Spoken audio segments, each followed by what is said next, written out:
Ալվեցը ստիպված է բարեկամական կապեր պահպանել տեղացի արքա Մուանի Լունգայի հետ, որը իր ժամանակը անց է կացնում խրախճանքների հարբեցողության մեջ։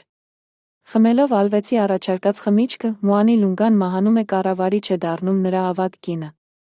Ըստ տեղական սովորության նրան պետք է թաղեն իր ստրուկների, կանանց անհրաժեշտ պարագաների հետ։ Քաղաքում փոս են քանդում, ջուր են նախապատրաստում, որը պետք է ջրասույզ անի նրան կենդանի թաղի նրա կանանց ստրուկներին։ Որպես հատուկ զոհ փոսի ներսի սյունին են կապում Դիկ Սենդին, որոշ ժամանակ անց Նեգորոն հեռանում է Կազոնդայից ուղղորվում դեպի օվկիանոսի ափ, որպեսզի նավ նստի մեկնի Ամերիկա, պարոն Ուելդոնի մոտ, փրկագնի հետից։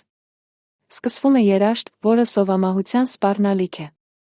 Երկրի բոլոր ծայրերից գալիս են հատուկ կախարդներ, մգանգներ։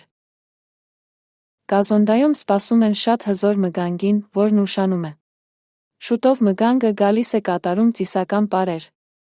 Նա համր է, այդ պատճառով օգտագործում է ժեստերի լեզուն։ Նա պարզում է, որ բոլոր դժբախտությունների պատճառը սպիտակամորթ կինն է, նրա որդին։ Մոտենում է ալվեցի տանը, վերցնում է ուշակորույս Միսիս Ուելդոնին, նրա որդուն։ Բենեդիկտը փախչում է Կազոնդայից միջատների որսի ժամանակ, հետագայում նրան գտնում է Հերկուլեսը։ Ալվեցը բարկությունից մազերն է փետում, քանի որ Նեգորոն նրան է վստահել կնոջ նրա որդու պահպանությունը, փրկագնի մասնաբաժնի փոխարեն։ Սակայն ալվեցը չի կարող ընդդիմանալ ամբոխի ցանկությանը։ Մգանգան հեռանում է քաղաքից, հասնում է գետին, որտեղ թաքցված է նրա լաստանավը։ Մգանգան ոչ այլ ոք է, քան զգեստափոխված Հերկուլեսը, իսկ լաստանավին սպասում է ողջ առողջ Դիկ Սենդը Բենեդիկտը, Դինգոյի հետ։ Մինչ այդ Հերկուլեսը հետում է քարավանին, օգնում է Դիկին ազատվել պարաններից դուրս գալ փոսից, հետո մգանգից խլում է նրա հագուստը դիմակը։ Շուտով լաստանավի ուղորները հասնում են օվկիանոս, շարժվում են ափի երկայքով, քաղաքակիրթ վայրեր փնտրելով։ Նկատում են հյուղակ, որում հայտնաբերում են Նեգորոին, սա այստեղ է թաքցրել Դինգոյի տիրոջից, Սամուել Վերնոնից խլած փողը։